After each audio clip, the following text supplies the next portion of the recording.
Hello everybody, this is Frankie from Bosque Mobile Bicycle Repair. Today we are live at Denver Community Media, right? Or is it studios? Anyways, we're here in downtown Denver, Colorado. If you guys need a film, come down here and get your studio session. Yeah, we got a good show today. We're just gonna go through some basic repairs. You know, I had somebody lend me their bicycle, and just gonna check it out. I haven't even looked at it, so we're gonna do just do a little simple assessment, and then I'm gonna show you how to assess and, you know, I wouldn't say restore, but it's not a heavy duty restoration. It's like more of a refurbishment for an older bicycle, you know, oldie but goodie, because, you know, I don't want to see these bicycles go in the landfill, you know, and you don't have to spend a lot of money on a new bike. Sometimes just getting an old bike and fixing it up and, you know, going out for a nice recreational ride, nothing serious. You just want to get out the house and get exercise, fresh air. It's summertime, you know. It's June 2026, so let's have fun. Let's get outside and ride. So I want to make sure you guys are safe and your bikes are in good condition, safe, rideable condition, and tuned up, you know. That way you don't have to worry about a mechanical failure out on the road. But yeah, also, yeah, it's Denver Community Media, not Denver Community Studios. Sorry. I'm getting old. So yeah, we got the first bike right here. It's a nice MTB Salsa. And it's it almost looks like a one bike because that other chainring is super small in there. But yeah, it's got a loud, noisy rear hub, that's the style, you know. The kids these days, they like that type of bike. But yeah, it's just what is it called? It's a cyclocross. It's basically an old mountain bike. That's what it is. That's what cyclocross is. So yeah, just checking it out. Looking at the rotor, making sure the rotor is not rubbing on the brake pads. That's like kind of one of the first things I like to do. I like to look at the wheel between these are called the chain stays right here. The chain stays. Let me know if I'm moving too fast. You know, you guys in the room, in the command center. Just making sure that wheel isn't like super wobbly. I mean, the good thing with disc brakes is it's not going to really affect your braking if the wheel's out of true. It'll affect your how efficient, you know, you roll, your rolling resistance, and how fast you go, but not as much your brakes. With rim brake pads, you got to be a little bit more concerned because you have to be really concerned because those brake pads can rub on the tire, or you could wear your brake pads prematurely if they're always rubbing on there. So yeah, I like to come over here, check it out, spin the front wheel, listen for any rubbing. Definitely some rubbing on this brake. Check the hydraulic. These are hydraulic brakes, by the way. Let's move that up a little bit, just where my hands are, please. There we go. So these are hydraulics, so I like to see that they're engaging, you know, with engaging at the appropriate lever movement. So if these are bottoming out, you know, it needs to be more fluid in there. There might be air in the system, so the brakes will need to be re-bled. Bleeding, I do not recommend beginners do that, especially with these road type of levers. It's a little complicated, but even with mountain bikes, it's better to take it to a shop if you're a beginner. You don't want to, you know, hydraulic brakes are they're more complicated to repair than cable brakes, you know, and that's why I prefer cable brakes. You know, they're good enough, but, you know, the style has moved to hydraulic. So yeah, so I check in the brakes.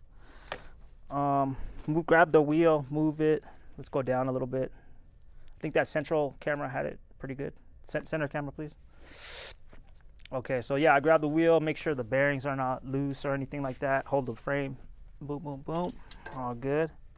And yeah, so everything looks, I'm going to adjust these brakes real quick. I'm going to check it shifting. So I like to start off with high, big chain ring, little cog in the rear.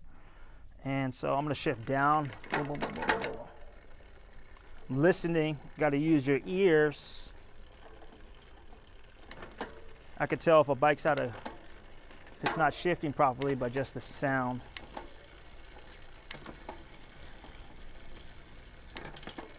Okay, there we go. I'm in the middle. I'm gonna shift down right now. There's only 2 chain rings, so there's no middle chain ring.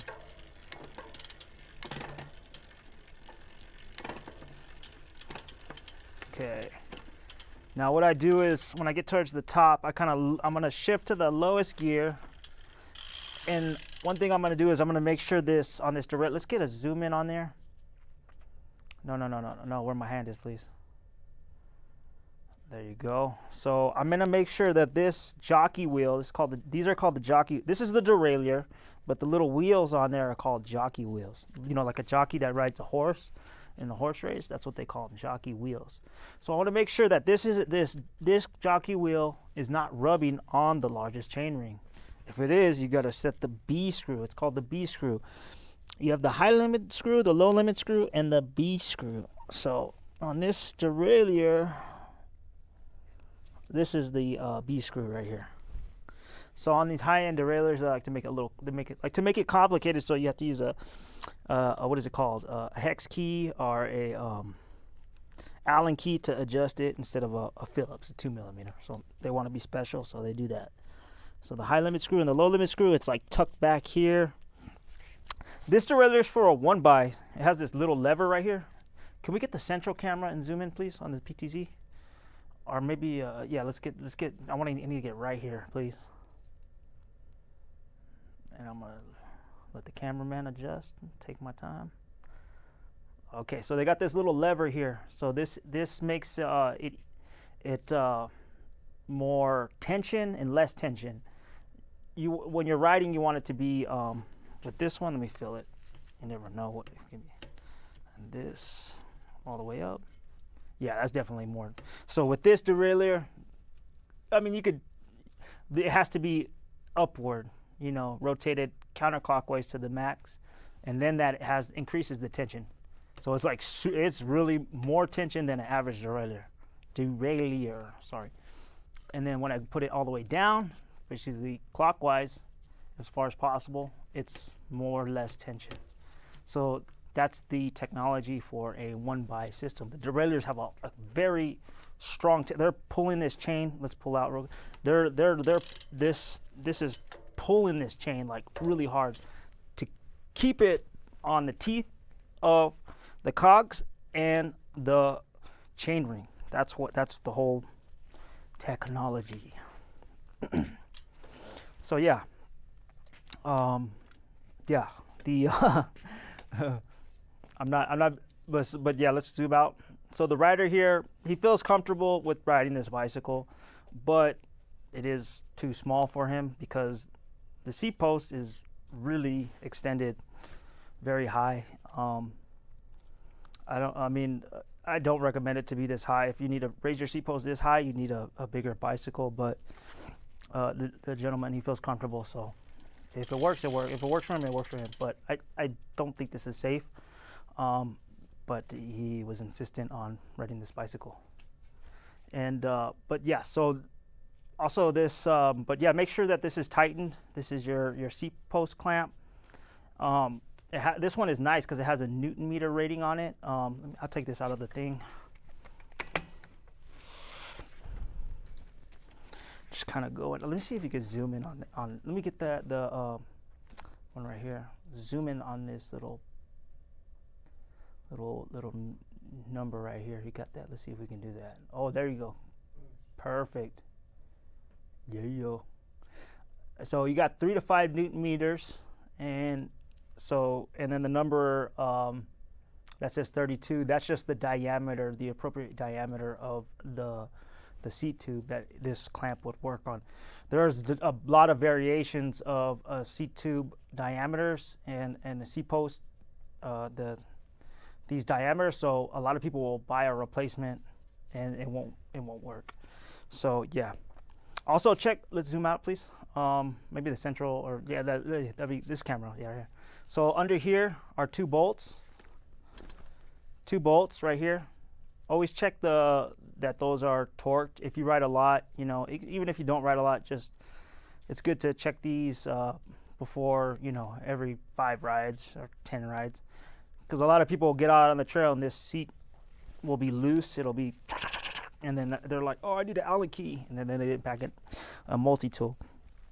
Okay, let's go to central camera, please.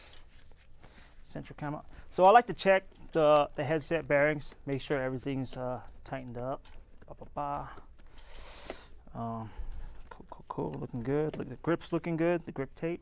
But yeah, I put my hand right here, and I can feel if there's any play or movement within the bearings in the headset. Sometimes you can put your hand down here, and so yeah, there we go. But yeah, so this bike is in pretty, really tuned up. It's pretty good, not too bad. Needs a bath, I'd say. Needs a good little bath. Other than that, it's rolling pretty smooth.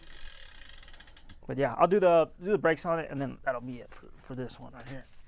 But yeah, so all the cyclocross riders out today on the trail. Let me see. I probably could turn. I'm gonna turn this bike. I think that central camera might be good. Actually, since that one's zoomed in, I might just go with the other PTZ, not the central PTZ. I'm gonna turn this around. That way you guys can see. Let's get the right there.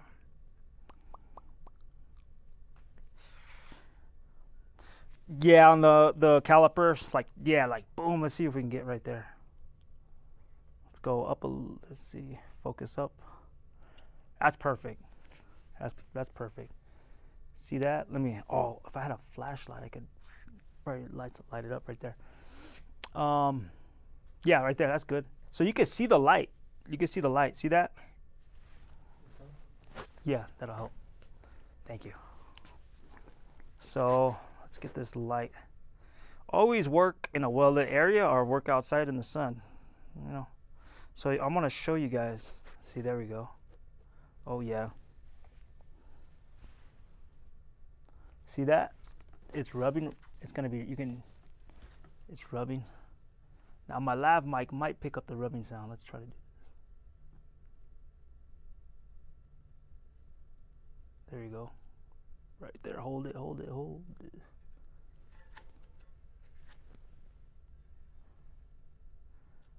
There's a slight bend to this rotor.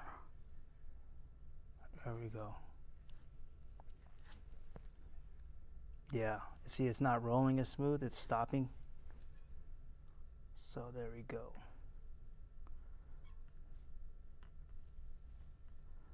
See that? It's on this, it's rubbing on this side right here. Side. Cool. Thank you, man. Thank you. Okay, you can zoom out. I'm gonna show them what I'm gonna do. So with this, sometimes the calipers, the pistons. So you got, if you can look it up on YouTube, or so the hydraulics will push out these things called pistons, and then push the brake pads a little bit more. They'll kind of make them stuck and outward. So from what it appears that the pistons are kind of pushed out. They're stuck, kind of pushed out. So I'm gonna get a piston press and a I think hopefully there's a 5mm. It's a 6. Is it a? Yeah, I think it's a 6mm. 6mm.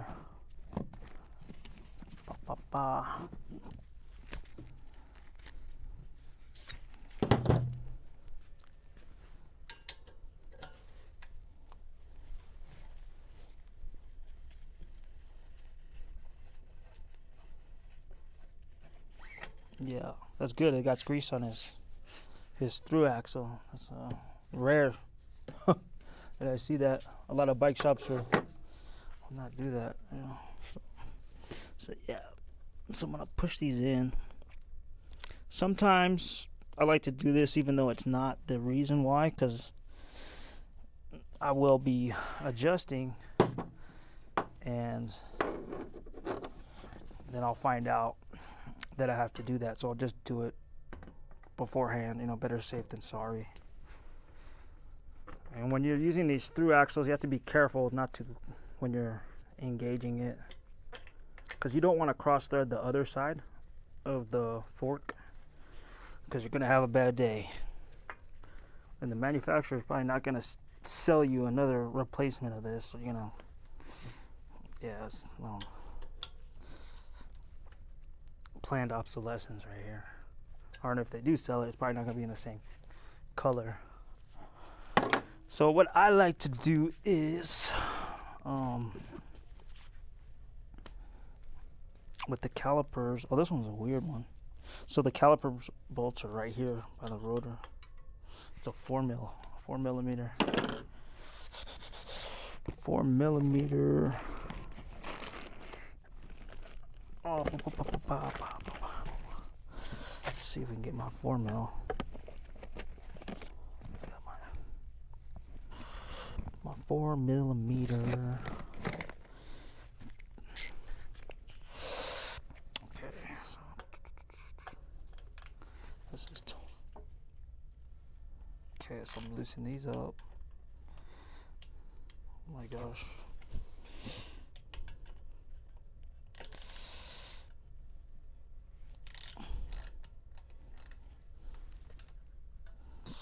I'm just loosening the caliper mounting bolts right here. So I'm going to readjust the caliper to align it. So if it's properly aligned or aligned to the rotor, the predominantly most of the direction of the rotor, the side to side movement. So what I like to do is I like to hit the brake, engage the brake caliper, and then tighten the mounting bolts. Don't want to tie it on them super tight, like crazy tight, because we're still in the adjusting phase. And I'm still rubbing. I have a feeling this is not going to be a good brake to adjust, because there's not a lot of play with this. You're talking about like 1 millimeter on both sides if it's properly adjusted. So sometimes they put a lot of fluid in the caliper system, and it's like super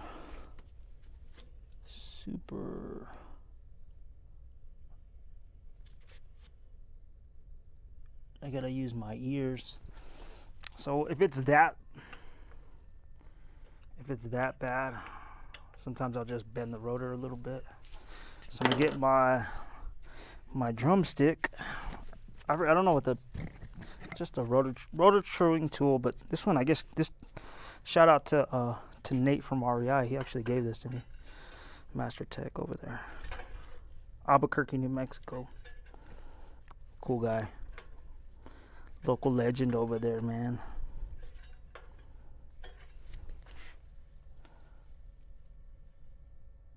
There we go. Yeah, it's getting better. Sometimes, so with these, sometimes you want to raise this up. I want to raise it up. So that way I can see a little bit better on this. You're not going to defeat me, brake caliper. Yeah, it definitely has a lot of, barely any play on this. Barely any room for adjustment. Imagine doing this in the sun. Oh man. Ooh.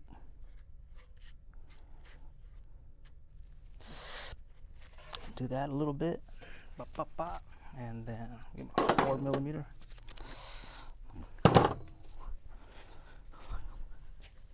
Rock Lobster. I think there's a bike manufacturer called Rock Lobster or something like that. Let's see. So yeah, there's barely any room. This thing does not want to play nice to me on live. There we go. There we go. Yep. Sometimes the brake mounting surface needs to be faced, especially if there's a caliper that's like hardly any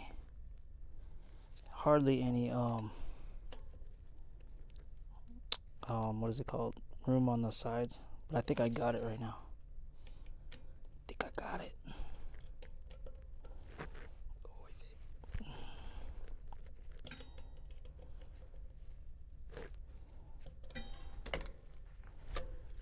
Ooh, just a little bit. It's a little bit. But it's better. A lot better. This requires patience, kimosabi. Patience. To be the master.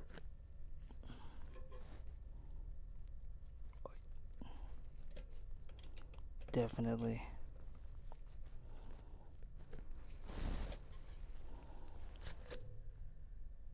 Oh.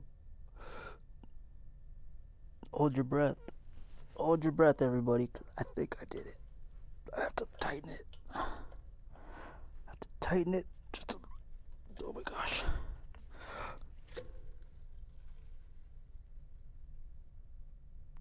There's sealant in here. I heard the sealant running around.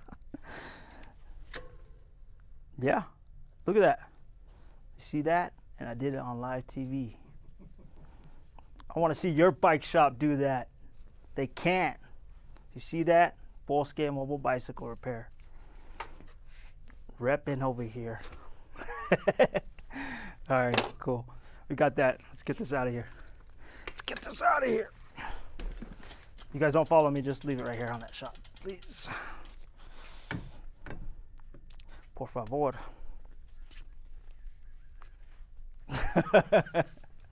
Well, now you know. Reading Rainbow.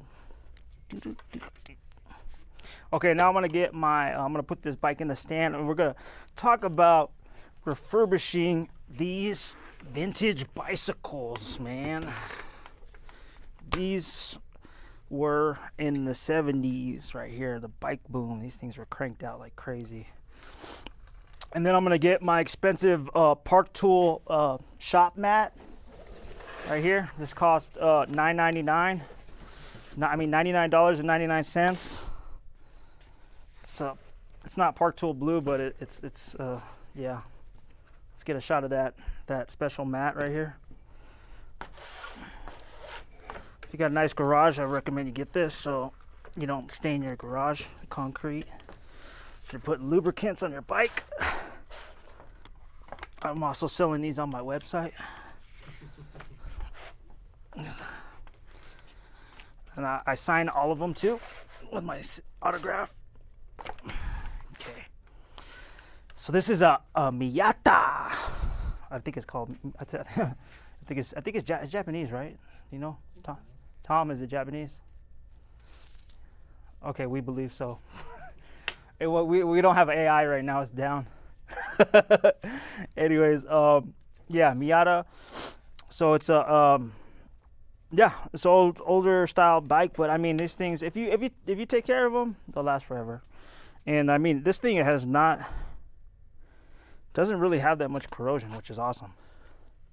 This is a stainless. I think might be real chrome. Back in the day, they used to use real chrome. Now with all the environmental regulations, chrome isn't out there no more. You know, it's really expensive. But anyways, yeah, this chain right here is really is rusted, but it can be revived. Let's zoom in on this. Let's zoom in on this chain right here. Let me move out the way. So, if you're gonna, can you zoom in more, please? Like on the cogs. Let's just do it right here on the cog right here. So sometimes I wouldn't even lubricate it. I'll just change out the chain. You can zoom in more, please, so we can get the textual color. Yeah, some chains I'd be like, hey, you got to get a new chain. You know, tell a customer, hey, you need a new chain. Even with the lubrication, it's just not going to roll smooth. But this one, what I do is I grab the pins and I move it like this. and I kind of feel it. And this one has no resistance. Now, if there's a little bit of resistance and you put some lubrication on it and you ride the bicycle, yeah, it could be revived. But there's some, if it's like really bad rusted, no, you're not gonna be able to revive it. Another cool thing is this has some dirt on it, but it's okay. Let's get the park tool mat. Anyways, you can hear the ratchet mechanism still, making noise in the hub. So it, yeah, it's still good. It still can be repaired. Everything's rolling smooth. I was checking it out earlier. It just needs some, a little bit of love, But I'm gonna put some chain lube on it, and I'm gonna release these brakes because these brakes are rubbing. And these brakes, I haven't worked on in a minute, but oh, somebody adjusted these tight. But yeah, we're gonna do this. But yeah, I'll just lubricate it anyways. But I'm gonna switch out these brake pads because these brake pads are old too. I'm gonna get my chain lube. There we go. Chain lube right here. Let's get Matt's over here. White Lightning chain lube. Not sponsored by them, but this is the best chain lube. This is the chain lube I use and I recommend. This is Epic Ride. It's an all-weather chain lube, but if you live in a really wet environment, like say Seattle, they make like one specific for like really rainy environments. If you live in the desert, like Tucson, Arizona, Phoenix, Arizona, who knows, maybe New Mexico, like a dry, arid environment, they make the wax kind, and this kind works pretty good in that environment. What else? They have another one. It's in a black bottle. I don't like that one. If it's something severely rusted, I used to use that on it, and just if the customer didn't want to buy a new chain or something, I just put that on there. But it's like a cleaning and lubrication solution. I don't like that one, but this one is really good. This is the all-weather one. So they have the wax one too. I used to use that one a lot, but it wears off more faster. But yeah, I'm just gonna lubricate. Since this chain is pretty rusted, I use more than normally. You know what I mean? So yeah, and these brakes are rubbing right now, so I'm like, it's pretty bad. Yeah, there we go. So no squeaking.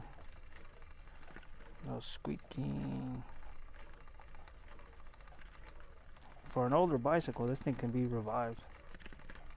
And sometimes I put some on the derailleur hanger pivot points. I don't always do this, but like every once in a great while, if a regular bicycle that is well maintained, put it on there. Okay, just put a little bit on there.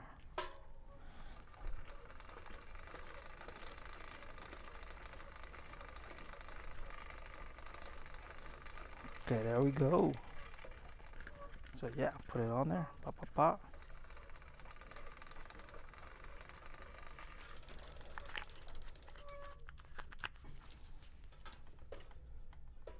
So yeah, put that on there.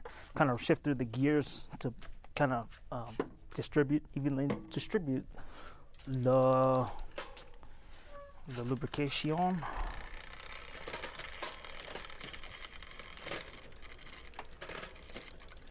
Okay. And this front derailleur is rubbing on it.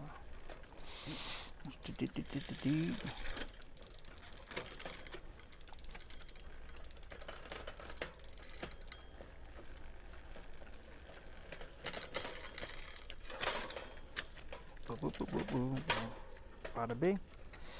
Go like that. The cool thing about this too is that little plate, you know how they call this a pie plate, but it's like a little plastic, most bikes, but this one's made out of metal, like stainless steel, and this thing lasts forever.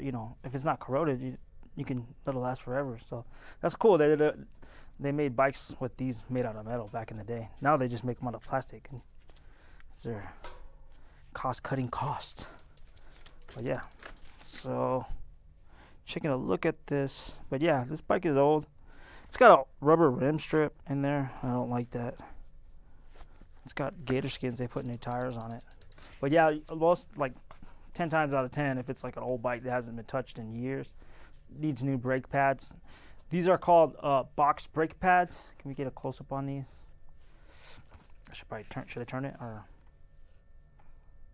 which PTZ?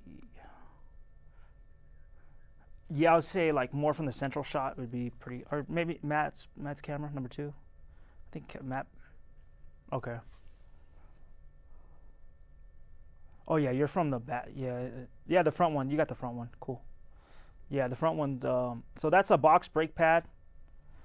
That's it's like a little. I don't know. I got it right here. This one. So let's get a shot of that. So they sell them. They still sell these brake pads. They're still common. I know some right there. There we go. Cool. So I know like some high-end bike shops are like, oh, these are non-existent, outdated. No, they're still around. And the little bolt is usually a 10 millimeter. Uses a 10 millimeter socket or nut driver.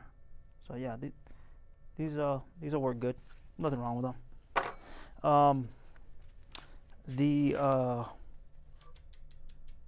Sometimes I like to lubricate, like if I have time, you know, if it's my bike or something, I'll re-lubricate the bearings. So that requires taking it apart. I'm not going to do that today. It'll take a long time. But yeah, the derailleur's pretty good. It's moving all good. And it just, the seat post really needs to be lubricated. Sorry if I'm moving too much, but zoom out. But yeah, it's definitely the first thing I do is I lubricate. One of the main things I do with these old bikes is lubricate the seat post if I can get it off, and the quill stem, because it'll seize up. And once the quill stem or the seat post seizes up, it's gonna be there's already a ton of videos on YouTube of them using all kinds of contraptions and giant tools to like take them off, you know, because it's just galvanic corrosion is no joke, you know. But yeah, I'll do that right now. I don't use no fancy grease. I just use, you know, just regular automotive grease. It'll do good even for the bearings, you know. They got expensive park tool grease, but you don't need that stuff. A lot of times these bike shops, they don't grease the seat posts or the quill stems. They don't grease the pedal threads. It's because they just want to crank them out. They just, you know, they're just trying to get them out the door and sell them. They don't really care about what happens later on down the road with these bikes. So that's, you know, it shows a lot about their work craftsmanship, you know. So they don't grease it. But I'm gonna grease this. Yeah. So I think I'll start off with the quill stem. That way I don't have to take the bike down. And I'm gonna lower this a little bit. And I did take this off last time. So hopefully it comes off this time.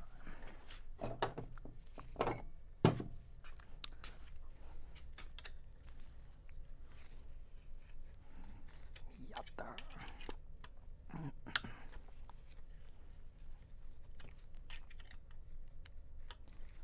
So boop boop boop boop boop. Got this. Just need a little bit of grease.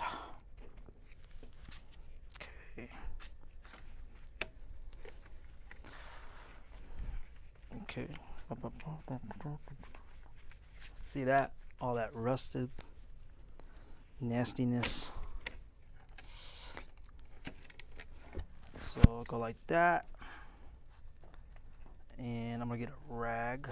I think I have one in my pocket somewhere. Some pockets.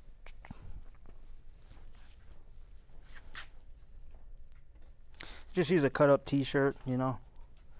So I just clean off the old dried up grease, wipe this part down right here, And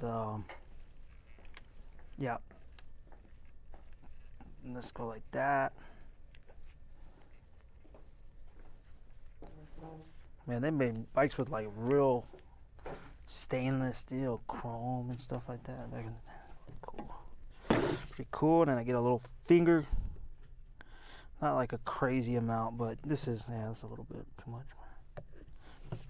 So go like this, and you want to get, this is called the wedge right here. This is the wedge. This is the part of the bike, the quill stem, that corrodes a lot. It's usually made out of, like, to me it looks like cast iron steel, and but the quill stem is stainless or aluminum. This is probably aluminum quill stem, which, and then the frame steel, so when it rusts it's galvanic corrosion, and then it fuses together, so that's why it's extremely difficult to remove. And I put a little bit of grease in here, rub it around, go like that. And sometimes it actually would be kind of good to put a little bit more than the seat post, because the quill stem, you don't want it to, it's all bad once it corrodes, you know. So I put that back in there. And so you could see the maximum. Oh, look at that. Zoom in on that. You see that? Is it the, let's go zoom in close. Is that, I don't know if I can read it.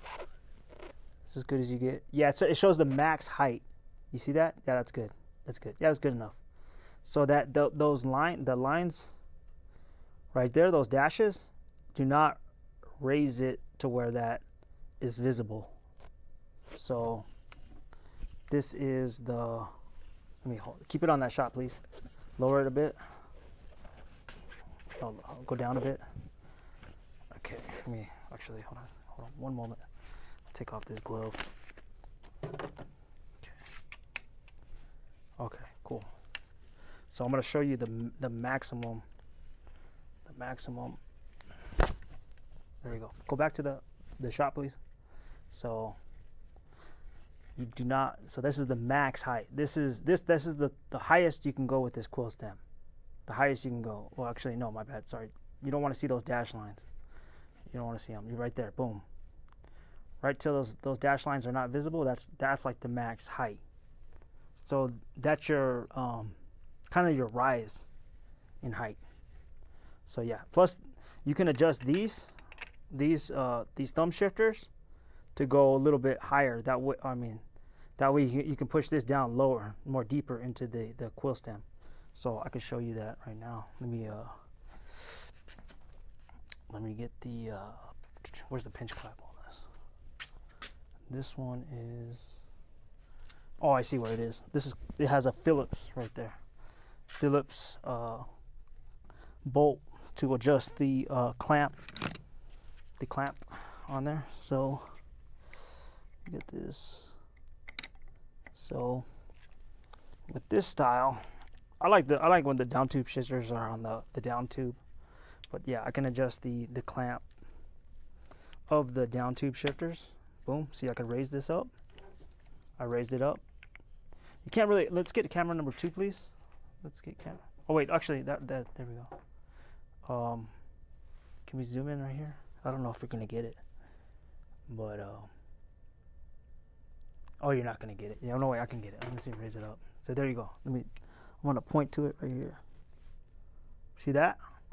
That bolt adjusts the clamping. Cool. And yeah, we got it. Nice. So that's what we do, and then raising this up will allow me to put the quill stem deeper into the tube right here. So that's a little tips for you. Little tips, tricks. I know people are going to be like, well, quill stems are not that common. Well, there's a lot of people riding older bicycles, and there's some manufacturers quite a few of them still manufacture bicycles with quill stems. I like them because they don't really loosen up a lot like the threadless stems. And if you're commuting to work, you know, you don't want to, you're riding your bike a lot and you don't want it to, this is like the most important part, you don't want to loosen up, is this right here. So your handlebars will go this way and your wheel will go the other way and you might go into traffic. I was loosening this, by the way, but I was talking too much, but yeah. Okay. Got that. There we go. Okay. Ba.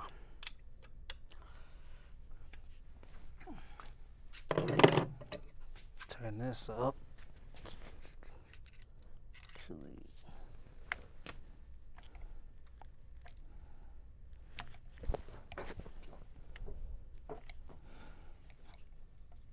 I think that might get good. There we go. Cool.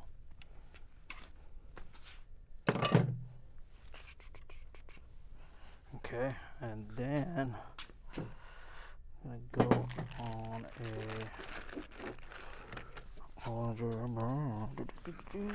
I got this glove. I don't know. Loosen this right here, and loosen that. This is a 13 millimeter, which is not too common, but 13 millimeter bolt. Let's get up on this C-post bolt. I don't know if we should, which camera you think we should use? Okay. There we go. That's good enough. So yeah, I got this bolt right here. Very old school. It's like a bolt. And I got a 13 millimeter for it. So I'm just going to loosen it counterclockwise.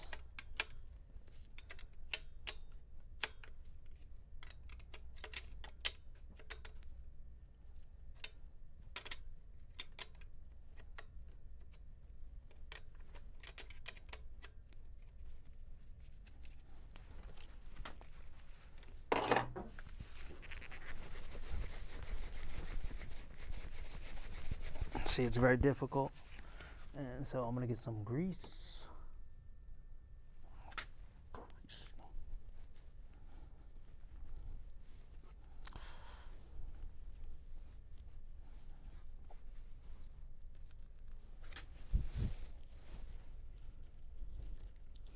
Put some grease up on there.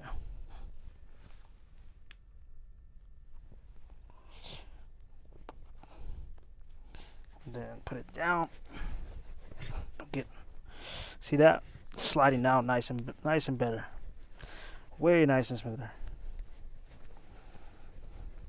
Kind of work it in there, and then I would take it out. Actually, I'm gonna take it out and then put some in there.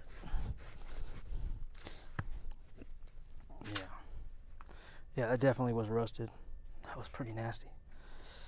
Yeah, I'm gonna put a lot of grease in there since it's old. Normally I wouldn't do this, but since it's this old, you wanna. Yeah, this is pretty rusted, corroded.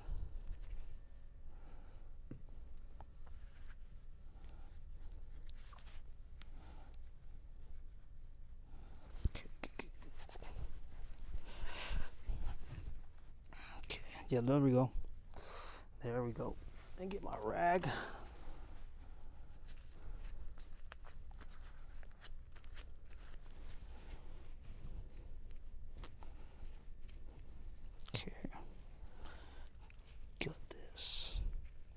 Wipe off the excess grease.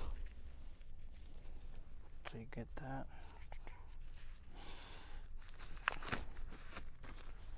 Get grease on my.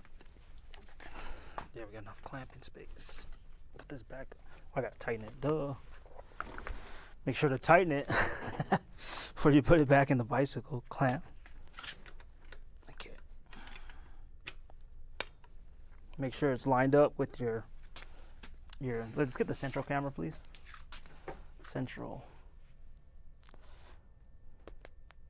Or we can do camera number 2. I think Matt got one. That's a good shot too. So I'm lining the tip of this seat post. I mean the tip of the bicycle seat, lining it with the top tube of the bicycle. So yeah, zoom out, Matt, please. There we go. So the tip of this lined with, if you're looking down at it, you know, and looking down at it, and you just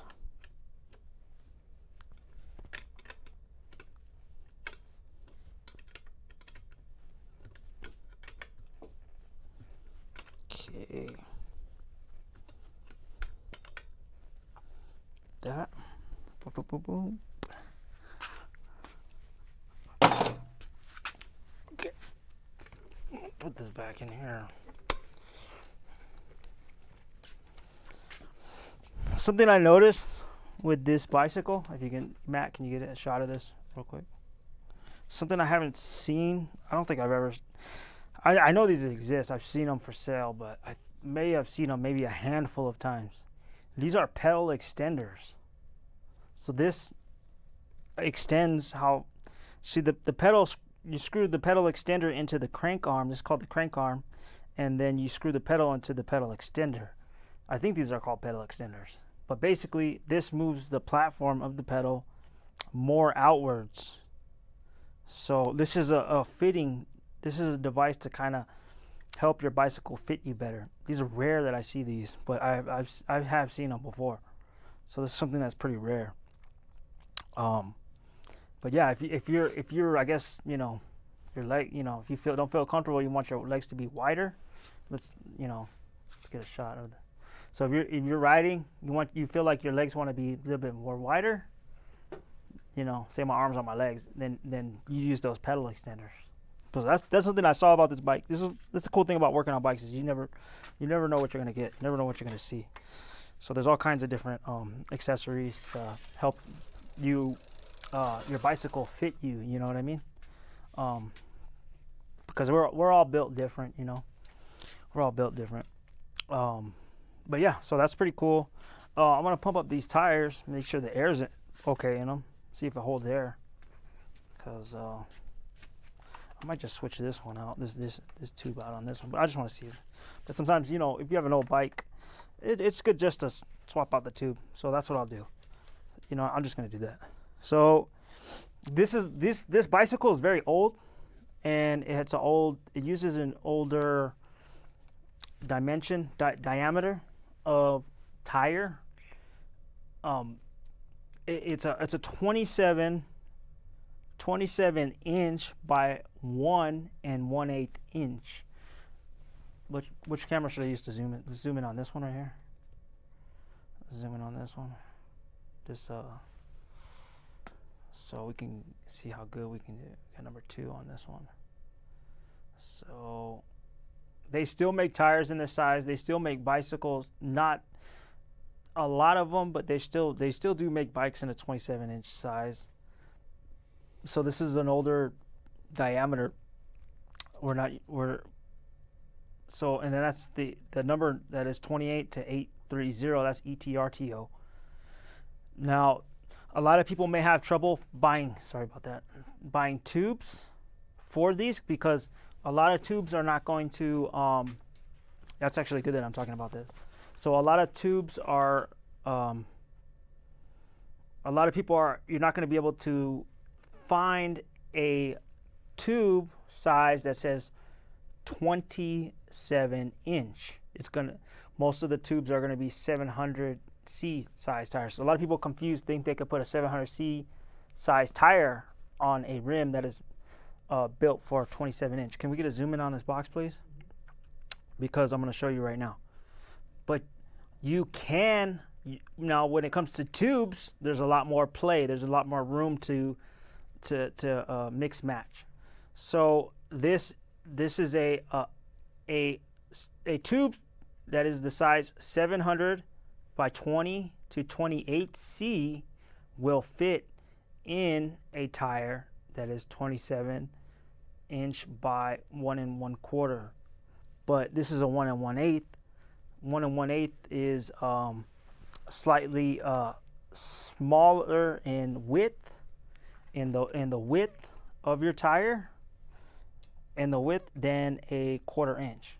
You know, an 1/8 of an inch is smaller size than a 1/4 inch, but it's not that significantly different.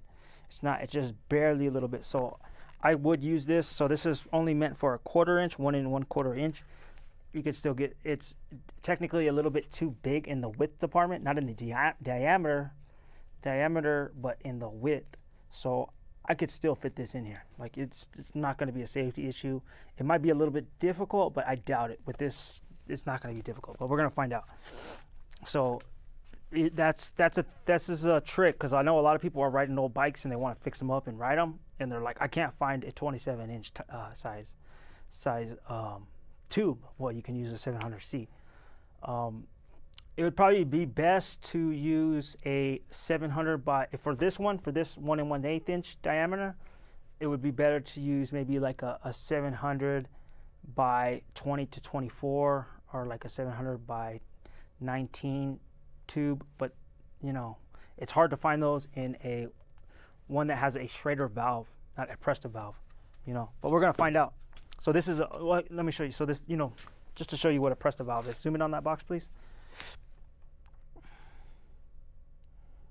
So that's a Presta valve, okay. And I'm gonna try to. We're gonna switch this tube out, and then after that we'll go to break. So I'll put this grease away.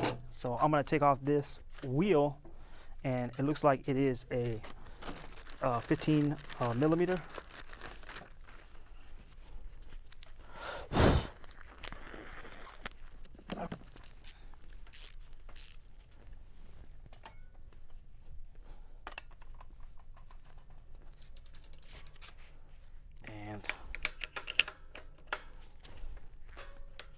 Yep, 15. Yeah, most of these bolts for the axle is a 15 millimeter.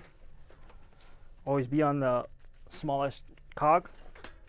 Pull this out, spin that. Let me see. And I'm gonna switch out this tube. I'm gonna move this bike out the way.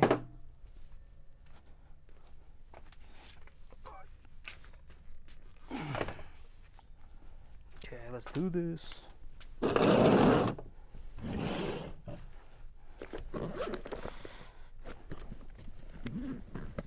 Let me show you guys how to switch out a tube.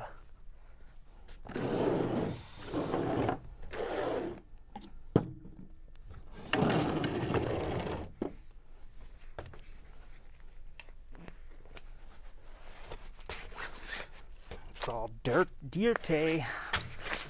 That's how you say dirty in French. No. Remember that movie Joe Dirt? You ever seen it? It's like, my name's not Joe Dirt, it's Dirty.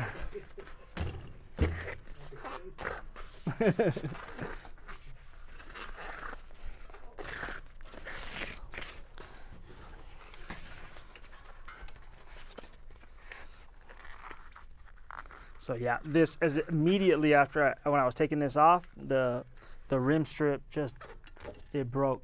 You see that? The rubber rim strip. That's why I do not like these rubber rim strips. They deteriorate really fast. They're really flimsy and they move around. So yeah, no bueno, no bueno. That's good. That's a good shot. That's good. We'll zoom out again. So taking off that. Let me throw this on the side. Take this off.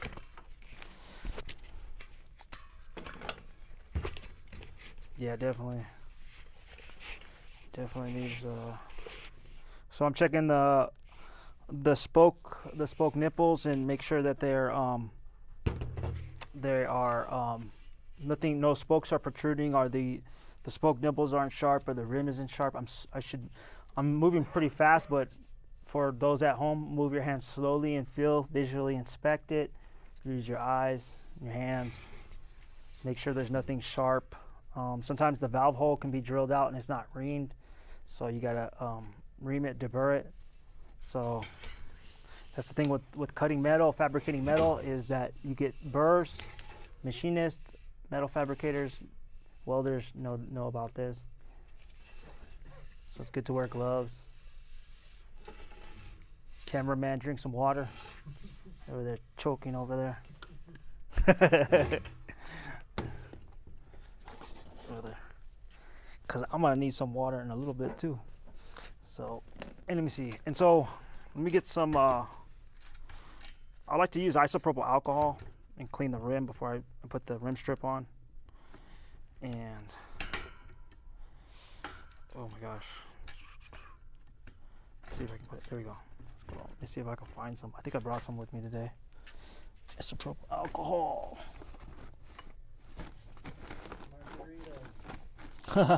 Margarita, huh? Don't drink and ride your bicycle, kids. Don't do that. Don't do that. Or any adults either.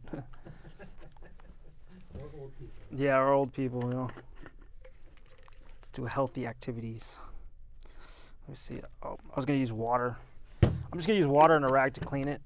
Sometimes you're just out in the field and you got to use what you got. I got some soap and water, but I'm not going to do all that, you know. This is just for demonstration. But yeah, I like to just clean that rim. Look how shiny this rim is. I like that. So I'm just going to wipe off all the dirt and dust. And just do that. So look at that rag. Let's zoom in on that rag. Look how nasty that is. Oh boy. See that? That's all the grease and grime. Mad dirty. Yep. And then I use I just use electrical tape for rim strips most of the time. The customer wants to use something really nice and, you know, some cotton rim straight, but electrical tape will work good. Just change it out every once a year. It's a good trick. It's sufficient enough. It's not, I know there's some very bike people that are like, oh my gosh, no, you will not die, trust me. I have it on my bike. I'm cool. You do not need a crazy. Let's see. So I start out the rim. I think we should get Matt, you good. Matt, you good. Yeah, let's get Matt. So I start off on one end of the valve, where the tube valve is, the valve hole, right here. And then what I'm gonna do is kind of stretch it, push it down. With this one has a narrow channel, so I'm gonna stretch it out a bit and then put some pressure on it. There's a method to the madness.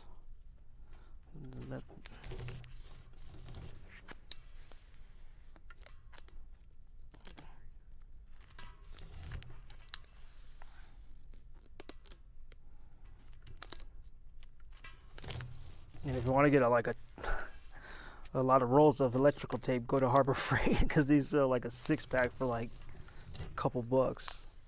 Well, now because it might be a little more expensive, but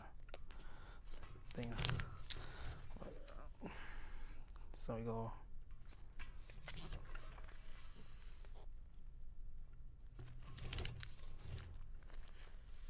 So I go over the valve hole one time, but I only go over, I'll overlap the valve hole one time, but the rim is wrapped 2 times because I start off at one end of the valve hole and then end at the other side. Sounds like a puzzle, but trust me, it's good. So we are at the end of life, but you can get away with, one. This one kind of ended, but let me get my tape, my scissors. This one ended kind of short, but I can get some. I got another one, electrical tape. I got a ton of these.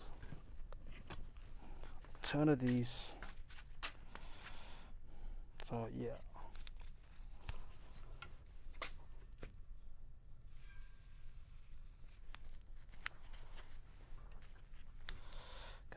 overlap that. You can pull on it and then keep going.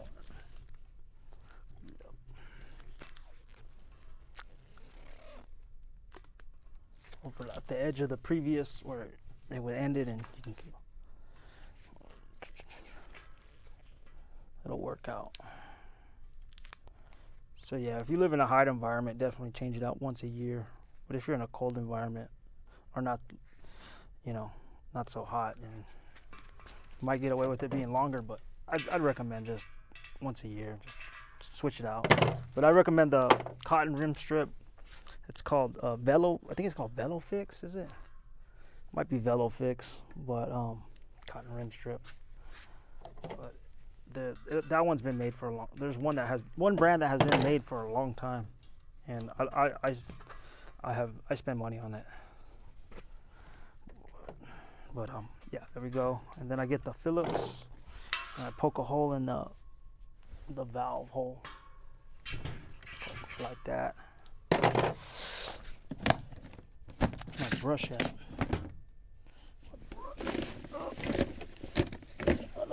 Another thing I do is I get a brush. It's like a towel brush, and I just clean out the dirt from inside the tire. So, and a lot of times if there's like go heads that are still sticking through there, it'll break them off, So kind of like, and this fits like perfectly in a tire. So I go like that. Okay, so I got that. Bada bing. And let's line up the valve hole with the logo. Ooh. So some because I'm a bike shop enthusiast. I'm a bike enthusiast, and I'm a dweeb, and I'm a bike nerd, man. You gotta line. You know what? Just for that, guess what? Not lining it up today. Not today, kid. I'm gonna get some bad comments in the. Guess what? I'm trolling you guys now. Trolling you guys. You guys wanna? Somebody cried on like I think it was on Facebook. Somebody's like, you didn't line up the valve hole. I'm like, whatever, dude. You know what? I just ride. That's all I care about. I need to lose weight, so.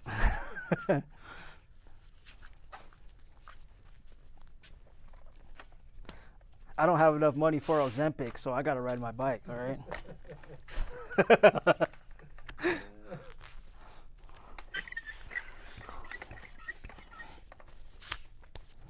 But yesterday somebody told me I look 20 years in my 20s, so I'm good,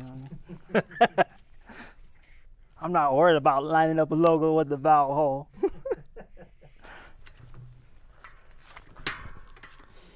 Oop.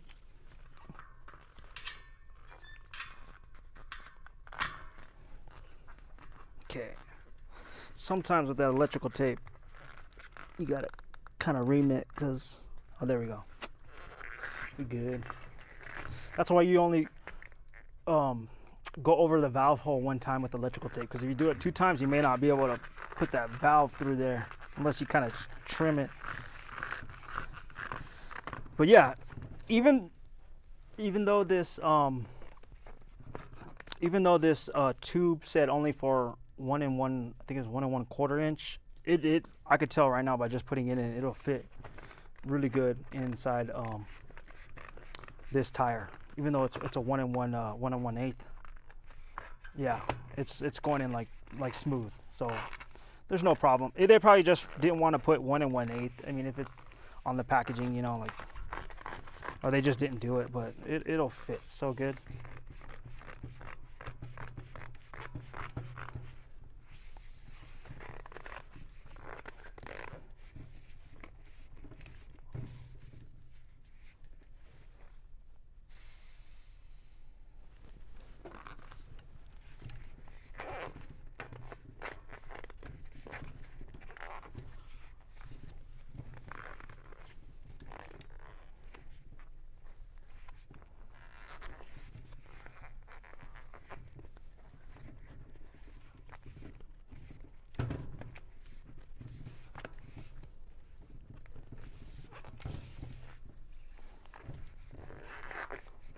There we go. I'm gonna put a little bit of air in it and then massage the tire. Put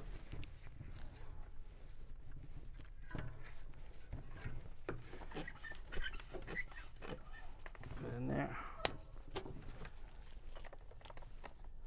Okay, massage. So I've just put enough in there to give it some shape. Well, to give it a pretty good amount of shape and pressure.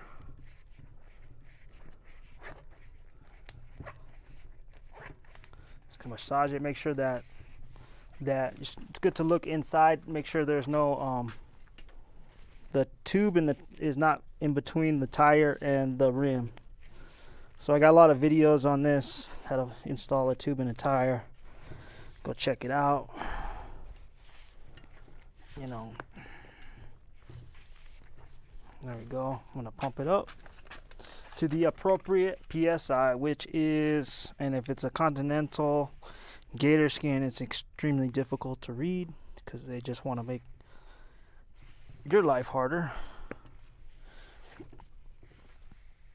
But I'm assuming it'll be, oh, they're 102 PSI. No minimum, no max, just 102 PSI. I'll just put it at 110 just to be safe. Not to blow it up, but, or maybe 115. But yeah, with these tires, they just make it not visible. They'll make the size of the tire visible, but not the PSI.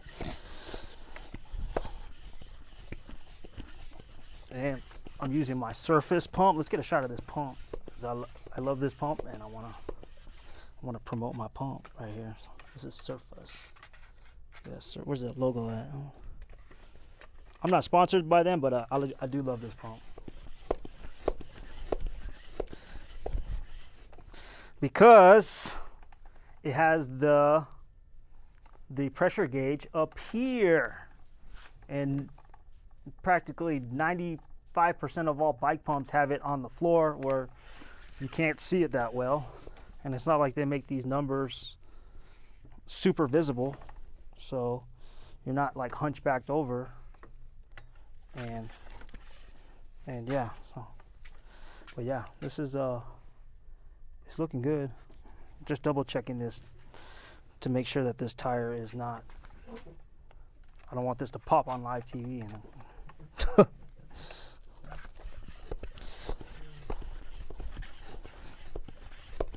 yep. Always double check. Always double check. Yeah, this pump got more expensive. I think last time I made a live video. It said it was like 100. I forgot what I didn't say it was 100. I said it was like 50. I don't know, something. But with inflation, unfortunately, this pump got real expensive. But I think I bought it at a good time before inflation. So pre-inflation. So this was, I said 120, right? I got dementia. There you go. Good.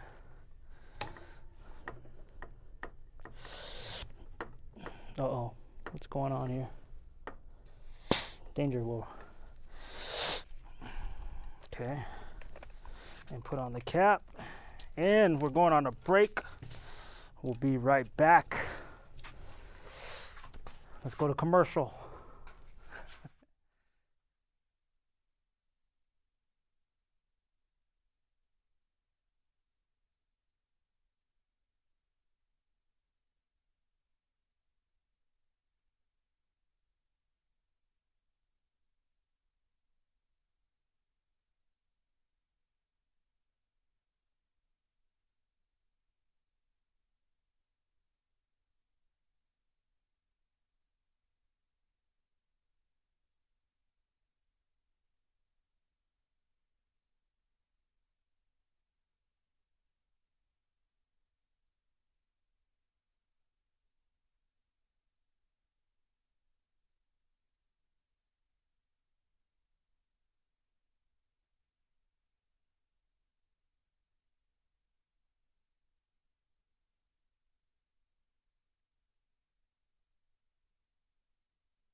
Hello everybody, we are back. Bosque mobile bicycle repair here. Gonna continue fixing up this old Miata bicycle, and yeah, we just installed a new tube in the rear wheel. Talked about the size of it. So I noticed something about this bicycle that is an issue. This is I forget the name of these brakes. I'll look them up at another. I'll put them in the description below. But these are very old-fashioned style type of brakes, which are very reliable, still very reliable. There's nothing wrong with them. The cable's frayed right here, so it's not allowing me to adjust it. Or I can release this. Actually, I think I can release this. Yeah, I can still release it. So this is so I can release it, but it's not giving me, I can't adjust it because of this right here. This is like the main cable where I can adjust. So it's frayed, and I can't go give it more slack because it's frayed right here at the pinch location, all the way up to the pinch location. So what I'm gonna do is I'm gonna replace the cable, and that way I can adjust the rear brakes on this. So if your cables are frayed this close to the pinch bolt, you want to replace them. So this is a road bicycle, so it takes a kind of a special little cable. You know, they still make these. Let me see. I believe I have one, and I have shifting cables, inner cable. Yeah, I got this one. This is the brake. This is like NTB cable. But yeah, let me pull out my cables. This is this one right here. You got it. I know I got one in here somewhere. But yeah, we got one right here. So it looks like a mushroom kind of end. This one is it doesn't look like a mushroom, but it is compatible with it. It's more, let's zoom in on this. So this is it's a double-sided brake cable. Yeah, let's do Matt right here. Matt got it. So this one this one right here is like the barrel end. This is way more common, the most common with mountain bikes and recreational bikes. This is the road type. This is a bad example because this is compatible, but it doesn't look like the typical end, like the mushroom type style head of it. Let me there you go. Cool. And this is a stainless steel braided cable. It's less prone to corrosion. And I'm gonna you can zoom out. I'm gonna see if I can find that one real quick, just to see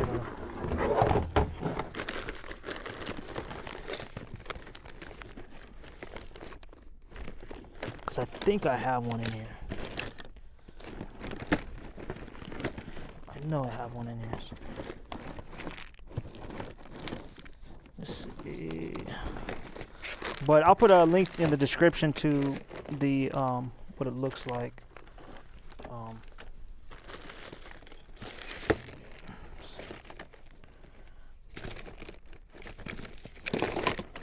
So we got the MTB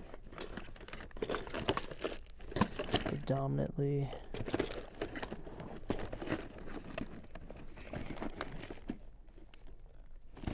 Yeah, I don't have one. I swear. Let's see, I think I have one. Let me check in my bag real quick. I swear, I thought I had one real quick.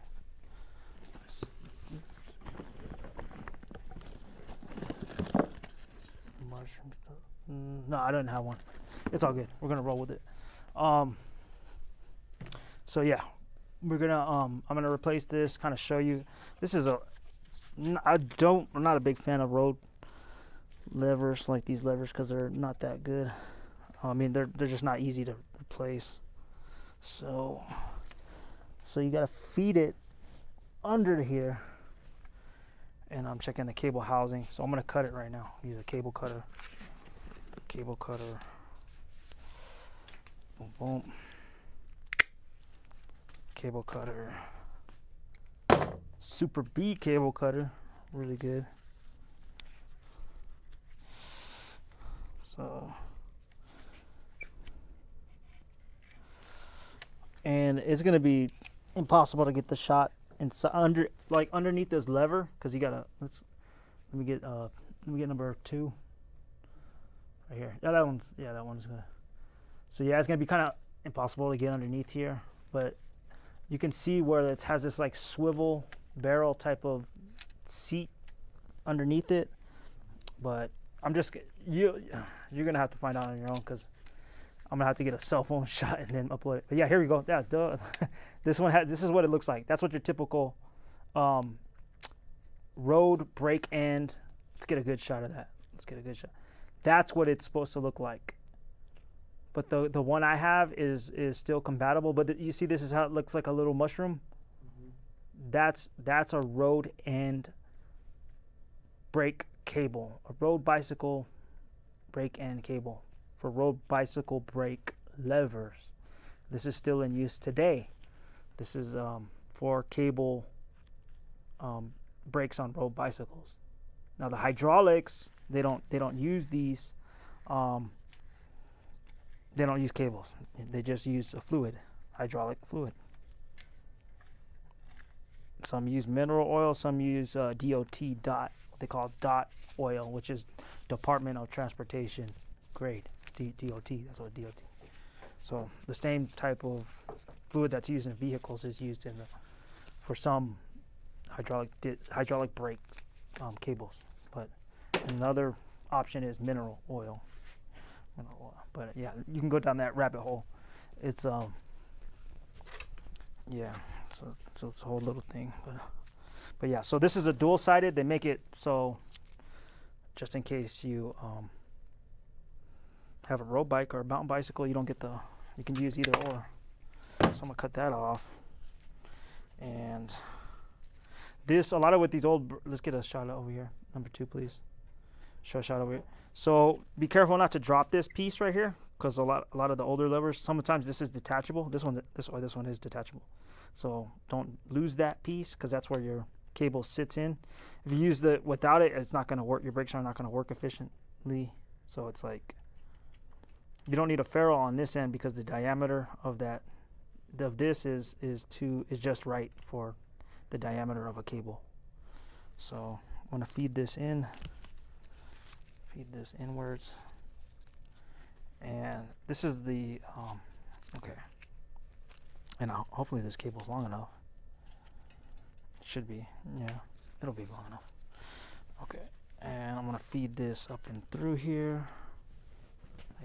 Yeah, you can get a wide shot, please. Wide shot, 'cause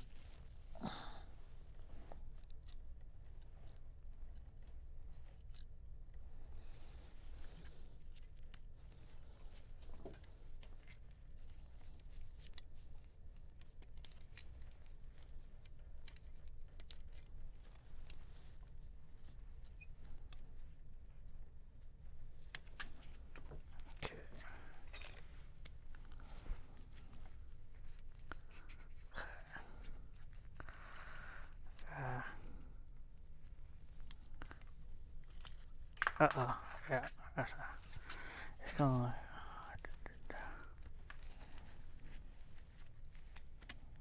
Got a cobweb. There's a cobweb in there. Spider's gonna kill me. Spider. Okay. Get this, and then yeah, I had a cobweb in there, a little spider in there. I've seen worse. I heard somebody opened a bottom bracket one time, and there was like a whole family of spiders in there. Oh. Nightmare unlocked. I'm not arachnophobic. I'm not too scared. I mean, I am to a degree scared of spiders, but like not too bad. Brown recluses are the ones you really got to watch out for, bro. Those are the ones that I know. I know 2 people got bit by brown recluse. Okay. So with with these bikes, I don't like it because, okay, sometimes you got to run them.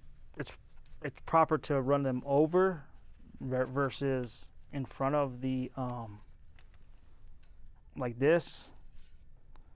So, but it's safer to put it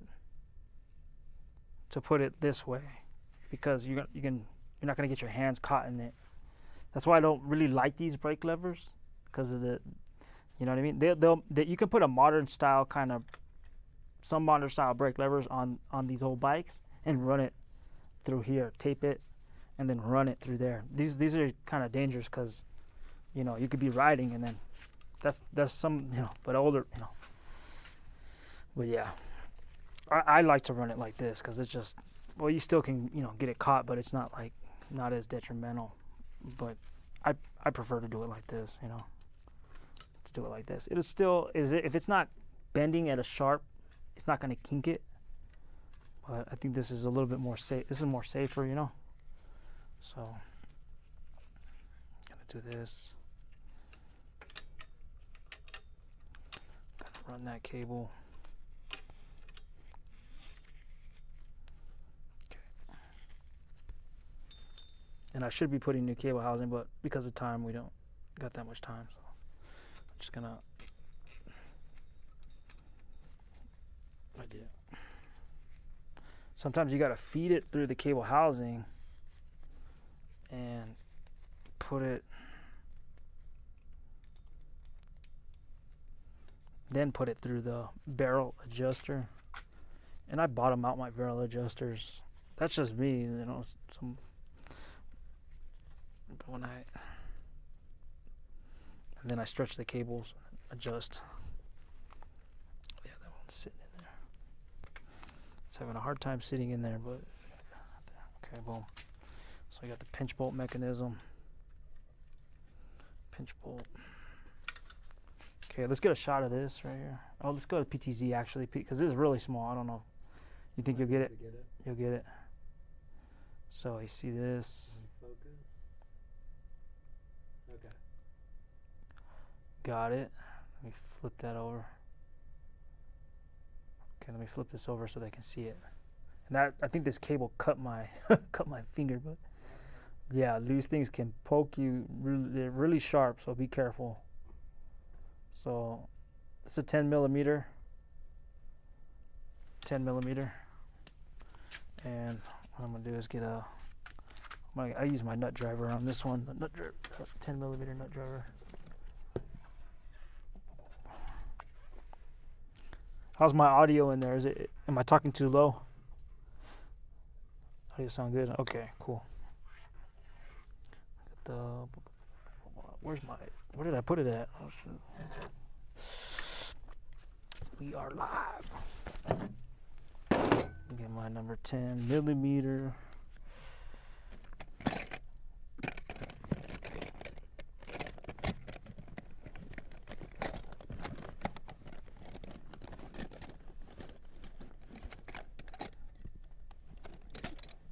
Yeah, there we go.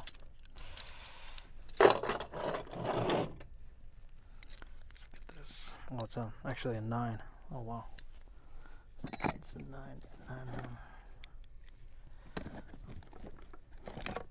Got a 9. Yeah, I got a 9. Let's set.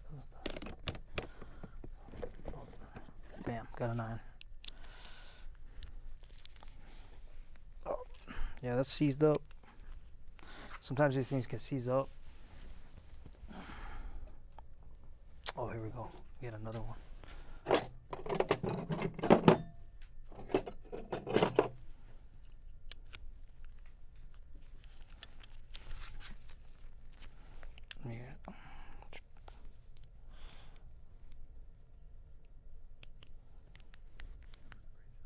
Yeah, I'm trying to get the appropriate wrench. I'm thinking, and I'm gonna see. But then when I get the appropriate wrench, I'll go over there and I'll display it because it's another 9. Let's see this. Okay, because this thing's old and it's seized up. Let's try number 2. Number 2. That's got me. So I got to hold one end of the bolt and then the other end. So see what I'm doing right here. And then I loosen it. So this little thing is giving me a hard time. But yeah, it cut my finger and now I can't take this thing off. Getting tortured. So yeah, that's what I'm doing right now. Now it's loose and I can take it off. I should grab it with the needle nose because it's yeah, it's no bueno right here.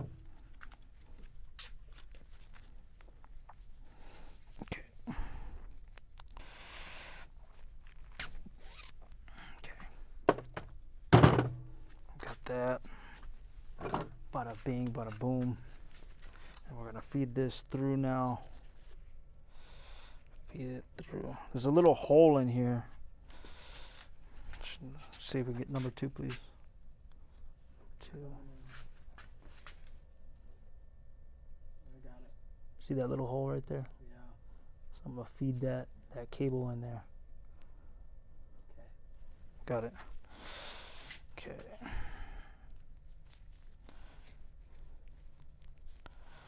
Feed that little cable in there. Yeah, these brakes are not the well, there's some harder ones to adjust, but yeah, these ones are not the greatest. But I'd rather adjust these than that disc brake earlier. Called out. Yeah, especially if the mounting surface isn't faced, it's gonna be pretty much near impossible. But so sometimes you have to squeeze these together and then put in the barrel end of the cable. Let's see. Let's get number not Matt's, but the other one, please. We should.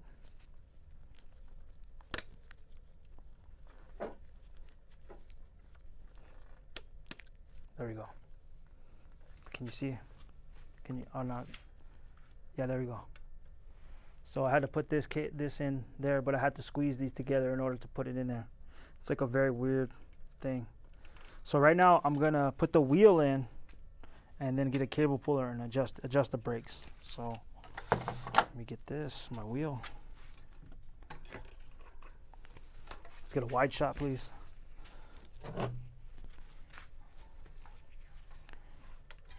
Okay, so I'm gonna grab this derailleur, pull it.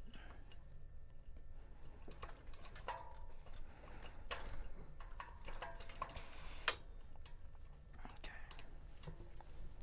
Make sure that this wheel is in further enough, because this is has vertical dropouts. So the dropouts are like this. It is a little bit more. You got to be very detailed. Make sure that wheel is straight between the chainstays, and also that it has to be upwards, away from the edges of the dropouts, because you don't want this wheel to slip out. So put it in an appropriate amount, and this kind of makes it. It's not going to go in the same spot like it would with a regular dropout, like an up and down. These are horizontal. Yeah, these are called horizontal because it's almost, that way. So let me see if the brake pad. So you might have to readjust your brake pads every time you take a wheel out of this one, which is kind of a pain,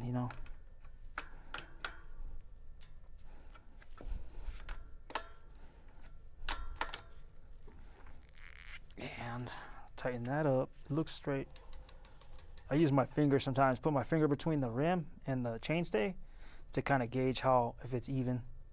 So that's a little hack, life hack, bike hack.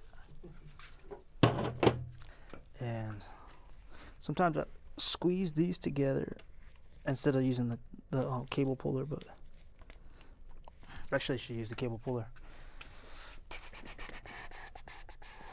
Cable puller. Let's see the cable puller.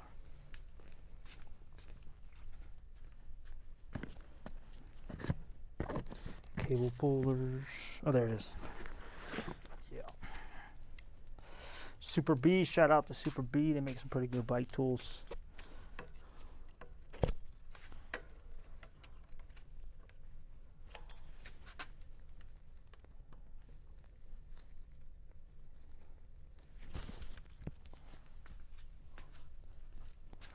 Okay.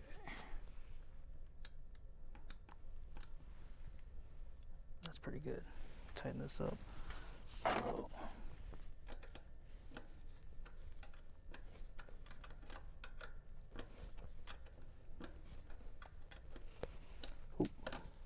Gotta be careful. The paint job on this.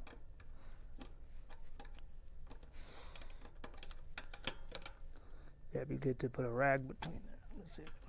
But yeah.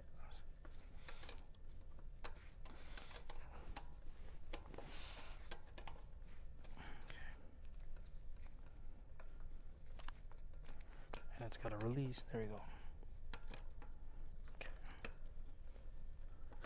Okay.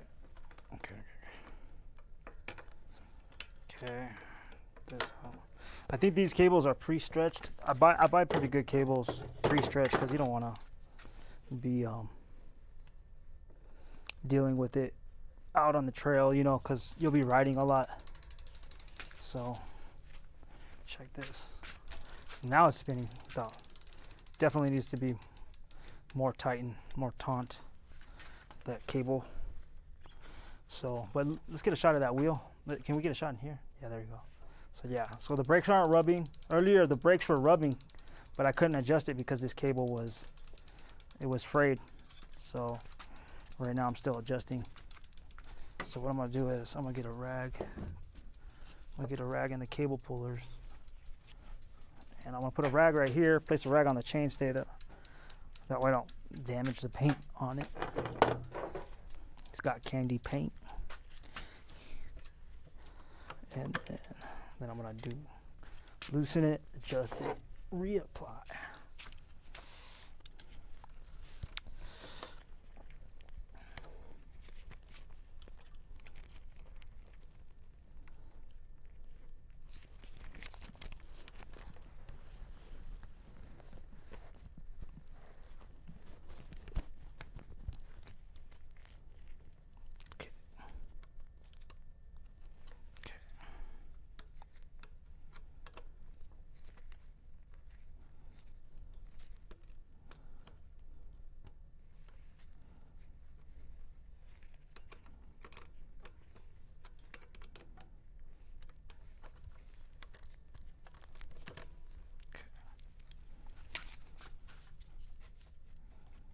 Yeah, so I gotta keep doing this till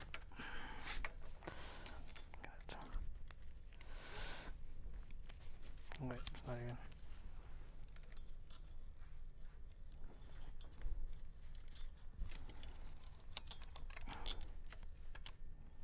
Okay, there we go. Got it.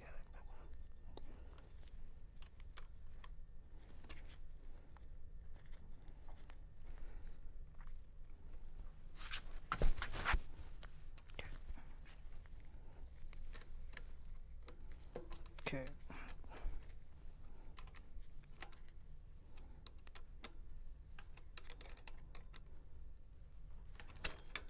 Okay, there you go. Way better. So it's way better.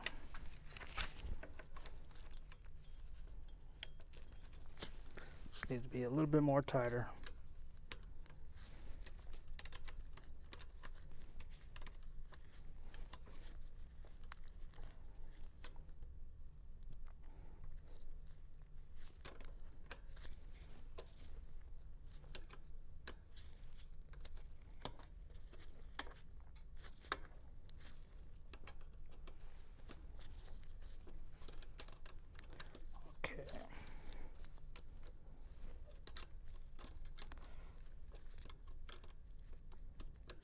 Okay.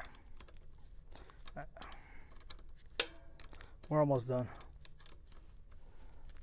Good.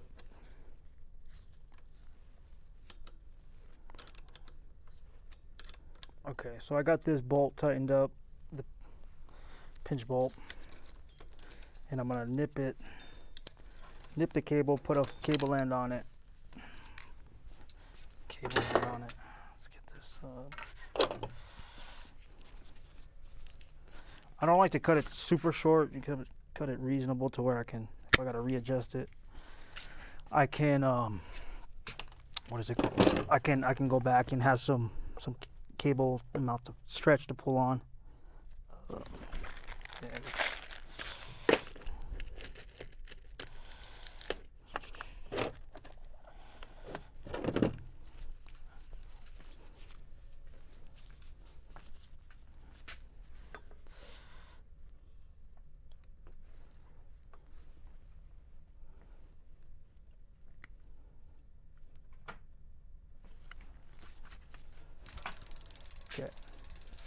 Okay, yeah, that's pretty dang good right there.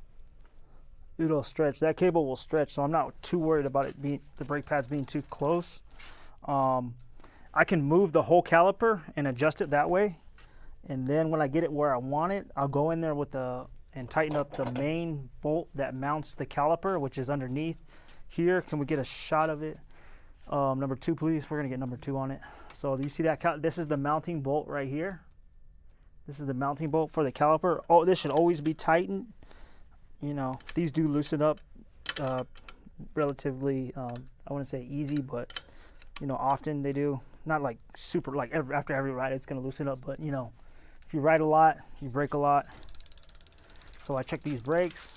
Let's look at the lever right here. So, yeah, it's engaged really.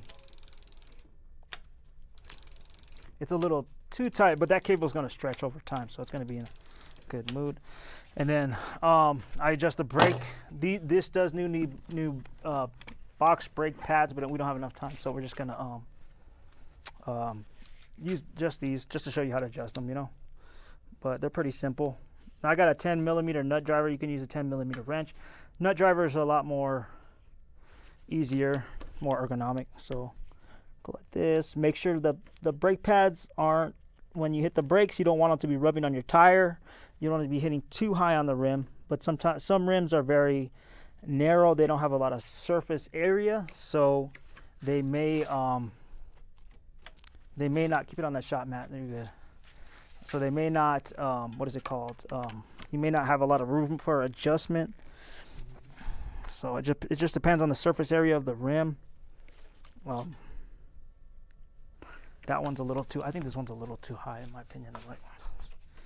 I can lower that, drop it down. The brake pad can kind of, depending on the rim, it can, I don't want to say it can extend past the bottom of the rim, but just a little, you know, just a millimeter or 2 is not going to kill you. It's not going to go into the spokes, but it just depends on that rim. You want to stay away from your tire, because if you're riding and you rub a hole through that tire, you're going downhill 30 miles an hour and rubs a hole through your tire and it pops, and you're going to lose control, you get hurt. You know, that's going to be a lot more detrimental, you know.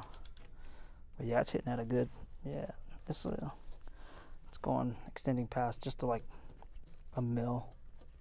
I don't know, just a little mil right there, little lip, but it's nothing detrimental. I mean, I guess if you want to get a razor blade and cut it, trim it on a brake pad, I guess that would be I don't know. Check your manufacturer. Don't sue me. Yeah, no lawsuits. This wheel's a little out of true, but it's not that bad. But yeah, you can hear that spin. Alrighty. Cool. We're gonna do the outro right now.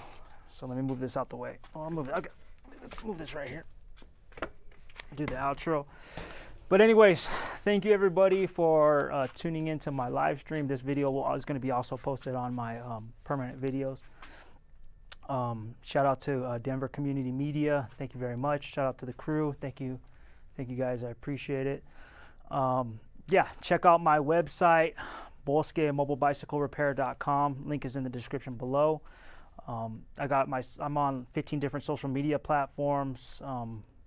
And I have over 150 videos online, most of which are very educational, product reviews, etc. Trail reviews. So stay tuned for a lot coming in the future. Ain't gonna stop. Gonna keep fixing bicycles and making videos.